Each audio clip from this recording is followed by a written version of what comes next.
Okay, here we are talking about trusses or triangulated structures that are designed to carry a load. And you'll notice that looking at this little diagram here, there's this little sort of triangular support structure sitting on some ground with a circle which indicates a pin joint.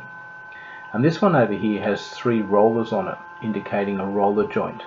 So roller joints have the feature that they can only resist force at right angles to their surface, to their horizontal surface. They're like an ice skate, and they're there to allow for thermal expansion of the structure. So if it gets hotter, it's going to get bigger, it gets cooler, it'll shrink. It needs to move, and therefore that roller allows it to skate on that surface. And pin joints are pretty common. So this is the bottom of the Harbour Bridge arch, the main arch on the Harbour Bridge, and you can see it's got this massive big pin joint, and again allowing flex for the bridge.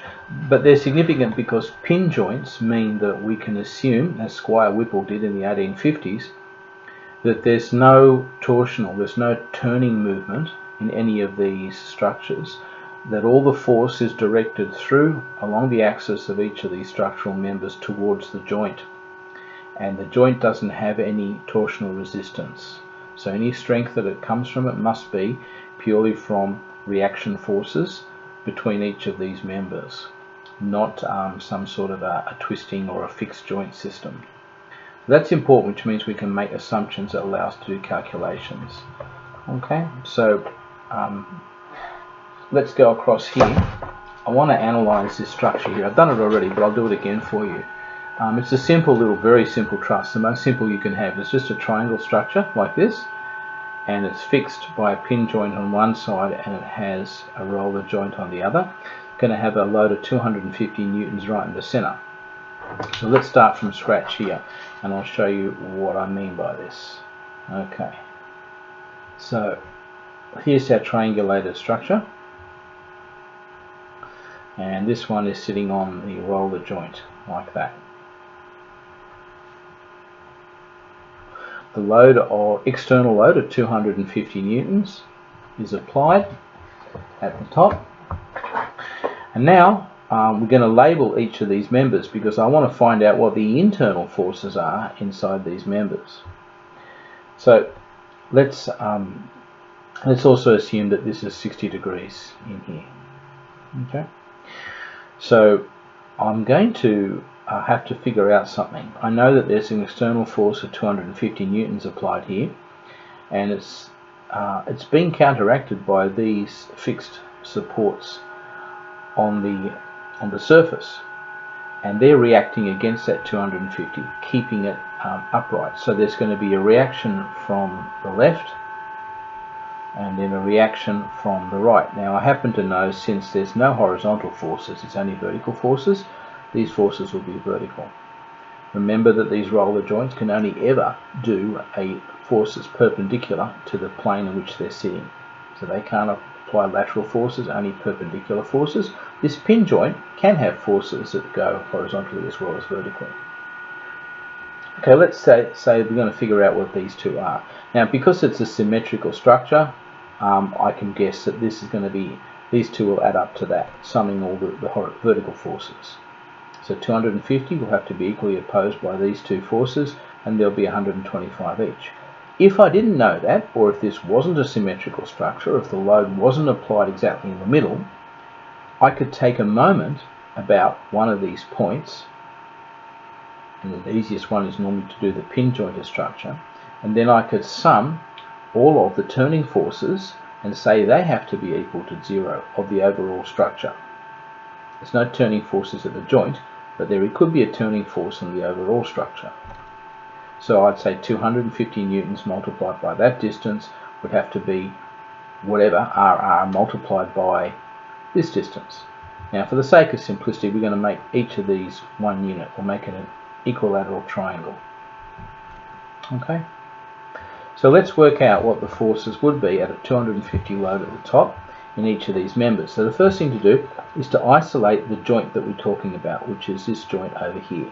And by the way, we're assuming now we know that's 125 newtons acting straight up, as is that reaction on the right. Because they have to sum to the total of 250, to oppose that 250 Newton force. So let's redraw this joint here and isolate it by taking almost cutting out this section around here, ignoring all the rest of that and concentrating on this. Now the beautiful thing here is that at this point here we have a reaction which we know, which is 125 newtons going straight up. We're going to label the structure, and to do this we'll use something called Bow's notation. Bow, B-O-W. Bow's notation. It's a way of labeling members in a complex truss structure. And the way that Bow's does it is you just label areas. So this area is called A, that area is called B, that's C, and we'll do D. And we've covered the whole structure, which is 3 letters. And each of the members has a name corresponding to the 2 letters on either side of that member. So this member down the bottom is BD. This member across the side here on my right would be what? Yeah, you guessed it, BC. And of course then that makes this member AB. So this is member AB, and this member down here, the bottom member, is member BD. Now the next thing I need to know is that there are going to be internal forces inside these truss members.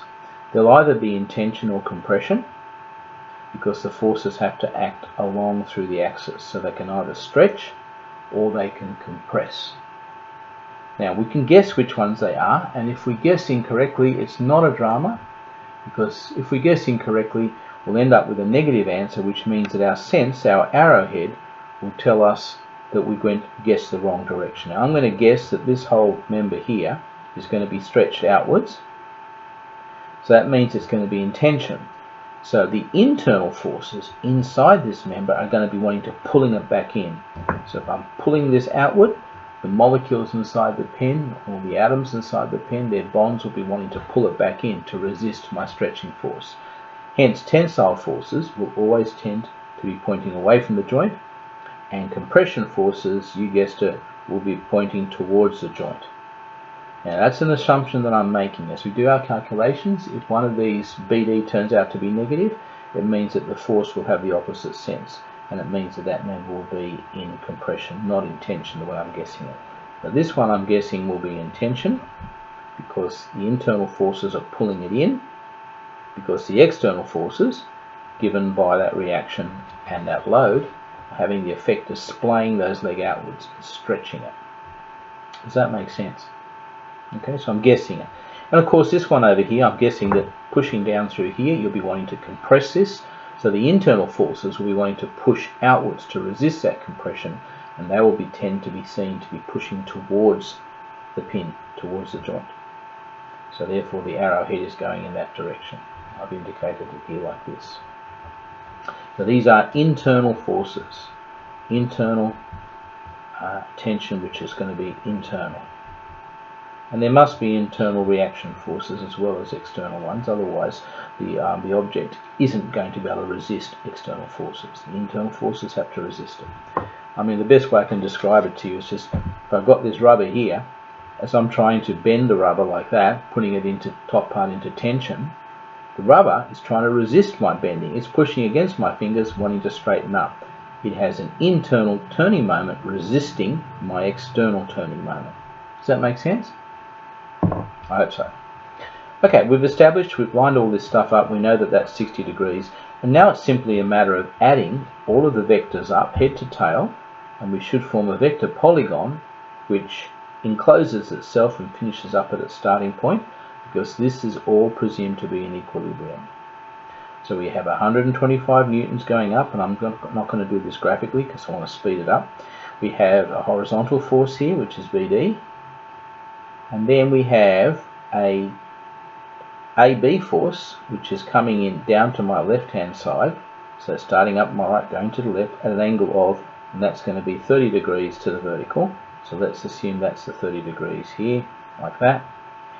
This will be AB coming down here, ending up where we started from, and this will be BD. So BD and AB. Can you see how I've done that? So there's the AB force, there it is, being true to my sense. The BD is going across, we're all happy. And we know that's a right angle because this is a right angle. Okay, so we know that's 125 newtons. Now that's 30 degrees because that was 60 here, therefore the complementary angle is going to be 30 degrees. Okay, now all we have to do is use some simple trigonometric functions to figure out that tan of 30 degrees in this triangle, this one here, tan of 30 degrees is going to be the opposite, which is BD, divided by the adjacent, which is 125 newtons. Therefore BD, if you multiply both sides by 125 newtons, is going to equal to 72.2 newtons. And remember, I've said that BD is pushing outwards. BD. Yep. Did I get that right? Yeah. BD. BD is pushing outwards. So BD, correct, 72.2 newtons. And BD is squeezing inwards, therefore it's under tension.